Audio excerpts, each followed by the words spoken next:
situations. We had small trucks in large subdivisions that were unable to keep up with that pace. And since then, we've corrected that situation. And, you know, that's what's good about a storm like this. It really smokes out some of the challenges that need to be addressed. Right. And so it causes you to step back and make corrections where you need to make them. You know, hard as it was to go through, it has a learning curve and a learning benefit to it as well.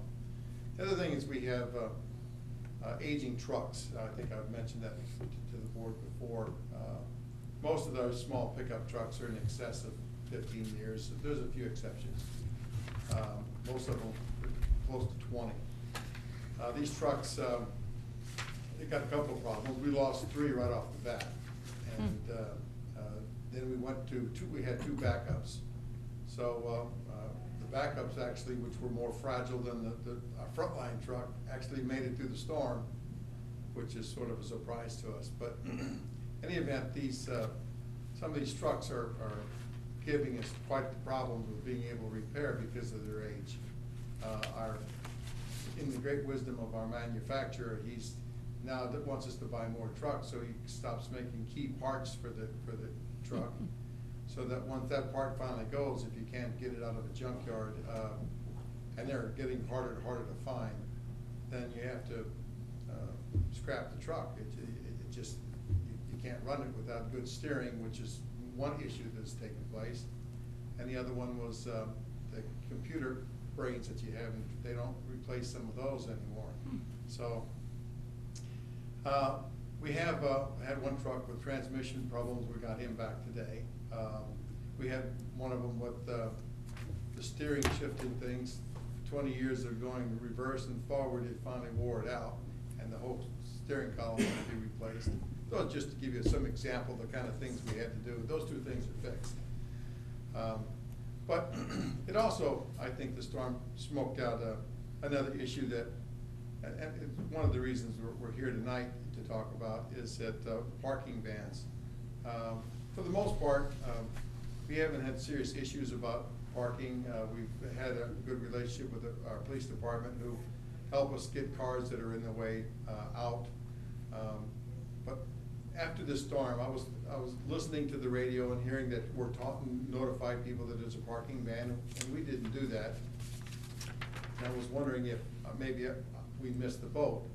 But luckily, our town administrator found a bylaw that pretty much does everything a parking ban will do. It gives us the authority to have vehicles moved and to keep them off the road when we have a snow emergency.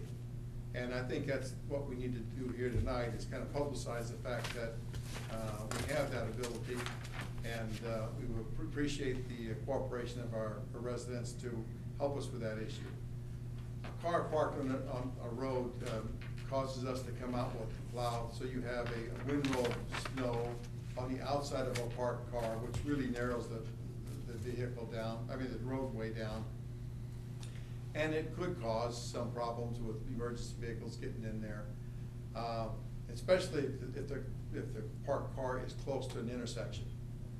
That becomes a problem, because a lot of times, as you see at the intersection, we have piles of snow where we stop our plowing and we have to push them to the side. Vehicles there create some problems.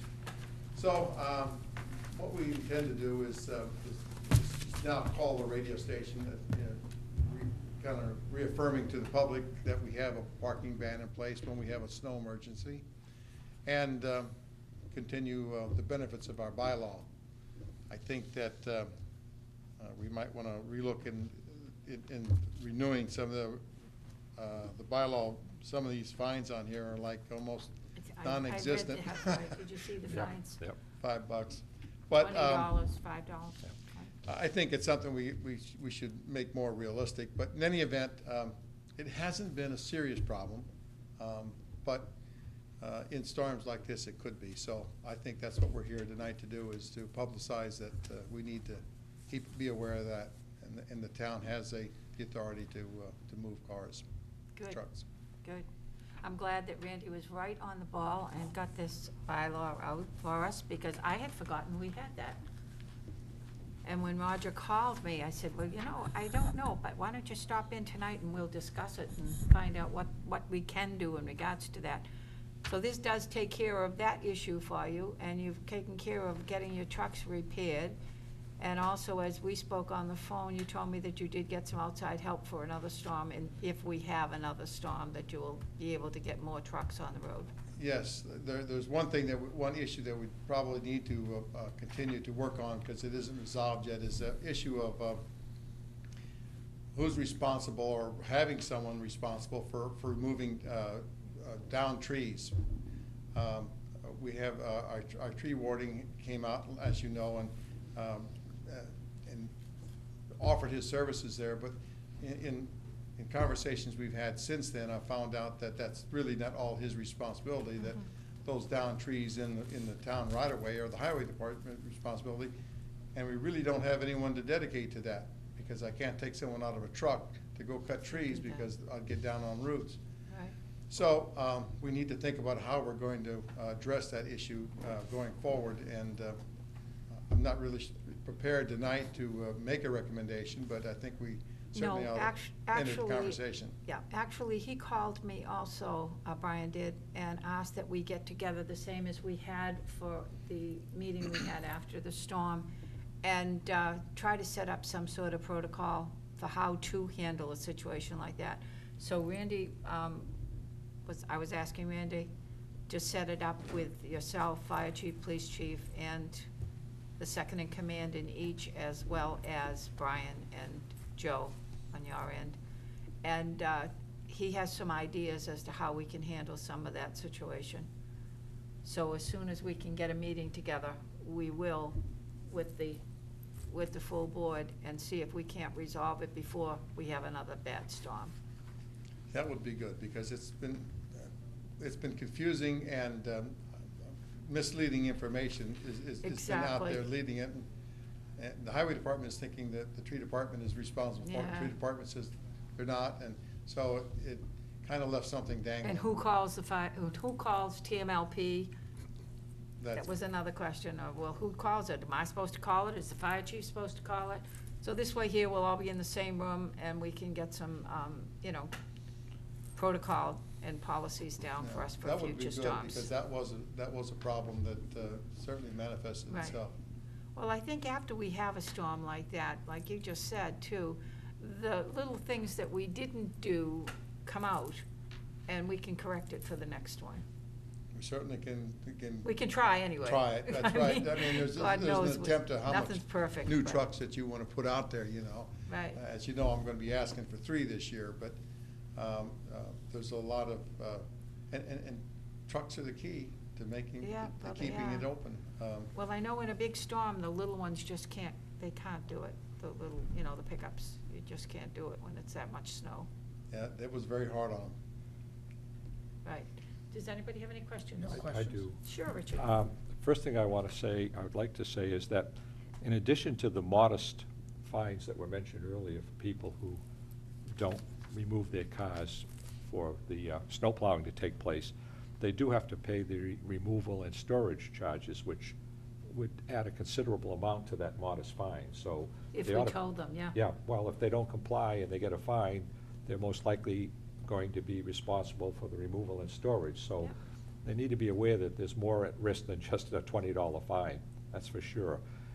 The other thing I'd like to mention is that while you're sorting out the capability of dealing with trees and that sort of thing, it seems to me that one of the possibilities that you all need to consider is have a better inventory of subcontractors available to free up some of your manpower for some of these other things. And obviously in a big storm, everybody's vying for the same limited number of subcontractors.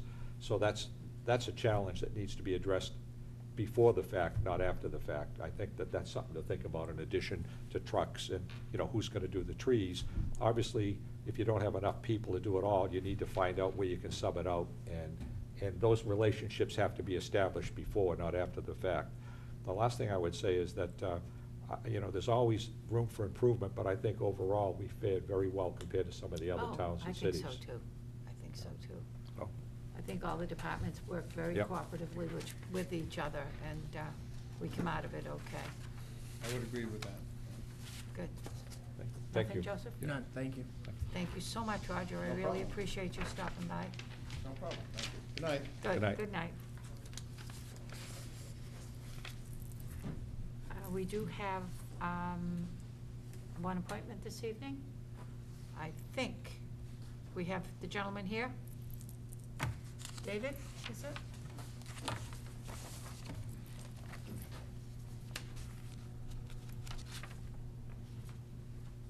Thank you, David Madam has. Chairperson. Please. Select Board. Dave Flaherty again, how are you? I'm well, David, how are you? Very well, thanks. Good. You've decided to accept our position? I have, and I appreciate that, thank you. Good. Motion? Yeah, to formalize a motion to extend the offer for employment of health agent to David Flaherty, effective March 4th. I second that motion. All in favor? Aye. Thank you Welcome again. aboard. Thank you very much. Welcome aboard. Thanks. Thank you. If you have any questions, He's the guy. he's the guy. I've been in touch with him. Thank you. If you want to see Debbie, she'll take you around and Okay. meet some of the department heads. Sounds great. Thanks, again. David. Thank you, David.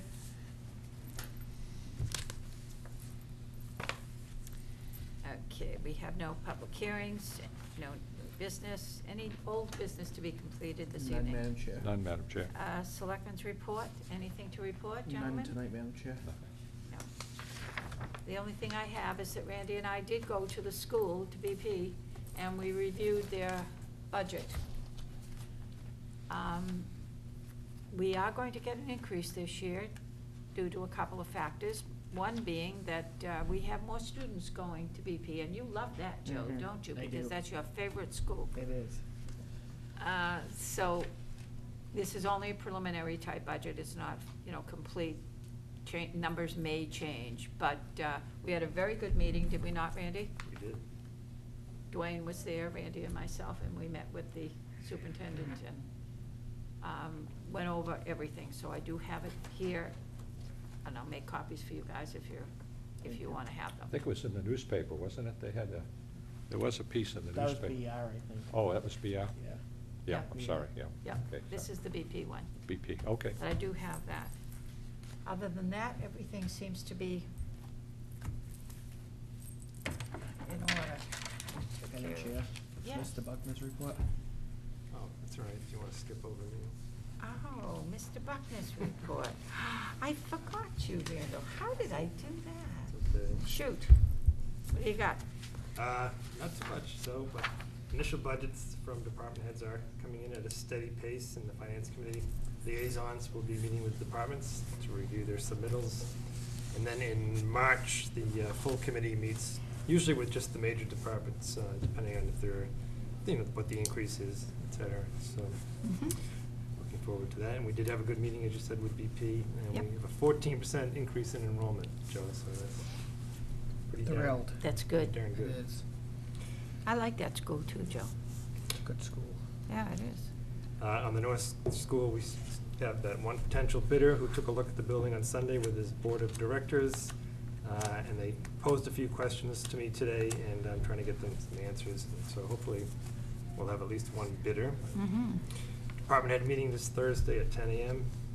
Our next selectmen's meeting, we have the 3 full-time officers, student officers who have been attending the academy. They are graduating, and the chief would like to bring them in next week for appointment as full-time officers. Okay. And then Veterans Memorial Committee next Wednesday, February 27th, 4:30 p.m. at the sewer facility. Any questions for Randy? None, None. thank you. Okay. I apologize for forgetting you. I don't know how we could, you're sitting up there. Okay, this appears to be the